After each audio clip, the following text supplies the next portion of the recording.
اعزاز چودھری صاحب نے ہمیں جوائن کیا، سابق سیکرٹری خارجہ ہیں. اعزاز چودھری صاحب گڈ مارننگ، کیا حال ہے آپ کا؟ آج ہم برگنسٹاک سوئٹزرلینڈ میں کیا ایکسپیکٹ کر رہے ہیں؟ یس وی نو کہ سارے ڈیجیٹل دستخط ہو گئے بڑے فین فیئر کے ساتھ، ان دا سینس کہ پوری دنیا نے دیکھے، فوٹوز جاری ہوئی، ویڈیوز بنی. اب ملاقاتوں کا the real work we would say actually starts now. Would you agree? جی بالکل صحیح کہہ رہی ہیں آپ.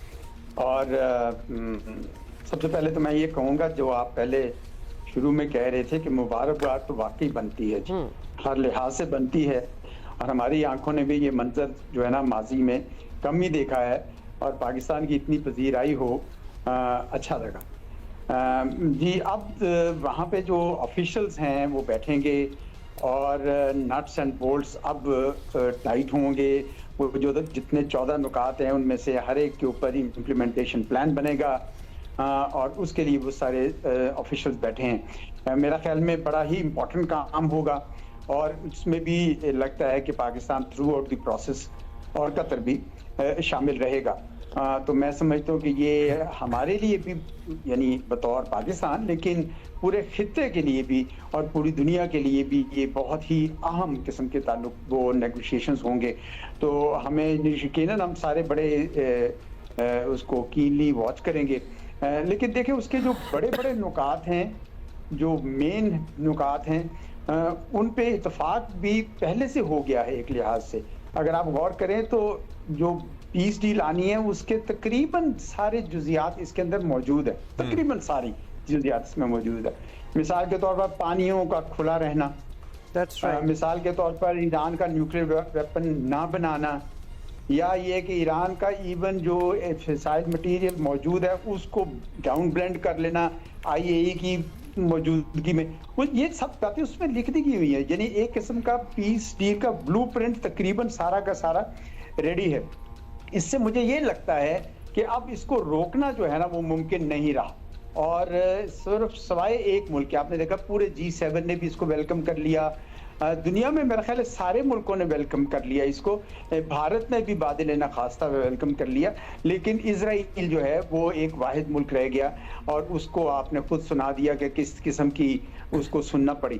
اور باقی یہ ایک حقیقت ہے کہ اس وقت اسرائیل مکمل طور پر تنہا ہو چکا ہے، اور اس کو اپنی پالیسیز پہ خود نظر ثانی کرنا چاہیے. اور میں تو بلکہ یہ بھی سن رہا تھا کہ جب یہ تھوڑی تفصیلات جب ذرا، اور یہ میں ٹکر کارلسن کسی کو انٹرویو کر رہے تھے تو اس میں وہ کہہ رہے تھے کہ یہ تو جس طرح نیورنبرگ ٹرائل ہوا تھا نا، یاد ہے آپ کو سیکنڈ ورلڈ وار کے بعد، جس میں وہ ساری تفصیلات لائی گئی جو انہوں نے کرائمز اگینسٹ ہیومینٹی کی تھی.